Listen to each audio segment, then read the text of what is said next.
થરાદ ખાતે પ્રજાપિતા બ્રહ્માકુમારી ઈશ્વરીય વિશ્વવિદ્યાલય રાજયોગ કેન્દ્ર દ્વારા નવનિર્મિત શિવદર્શન ભવનનું ભવ્ય ઉદ્ઘાટન અને ગૃહપ્રવેશ સમારોહ યોજાયો હતો।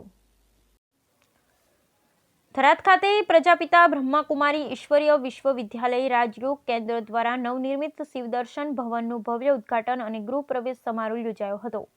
થરાદ ખાતે પ્રજાપિતા બ્રહ્માકુમારી ઈશ્વરીય વિશ્વવિદ્યાલય રાજયોગ કેન્દ્ર દ્વારા નવનિર્મિત શિવદર્શન ભવનનું ભવ્ય ઉદ્ઘાટન અને ગૃહપ્રવેશ સમારોહ યોજાયો હતો, જેમાં રાજયોગિની ઉષા દીદીજી, વરિષ્ઠ રાજયોગ શિક્ષિકા, મોટિવેશનલ સ્પીકર, મુખ્યાલય માઉન્ટ આબુ રાજયોગિની સલાહ દીદીજી આવ્યા। ગ્રામ વિકાસની ઉપસ્થિતિમાં ભવ્ય ઉદ્ઘાટન સમારોહ યોજાયો હતો, ત્યારે પરમપિતા પરમાત્મા દ્વારા વર્તમાન સૃષ્ટિમાં વ્યાપ્ત દુઃખ અશાંતિના વાતાવરણમાં રાજયોગ તથા આધ્યાત્મિક જ્ઞાનની જ્યોત જગાવવાનું દિવ્ય કર્તવ્ય પ્રજાપિતા બ્રહ્માકુમારી ઈશ્વરીય વિશ્વવિદ્યાલયના માધ્યમથી ચાલી રહ્યું છે।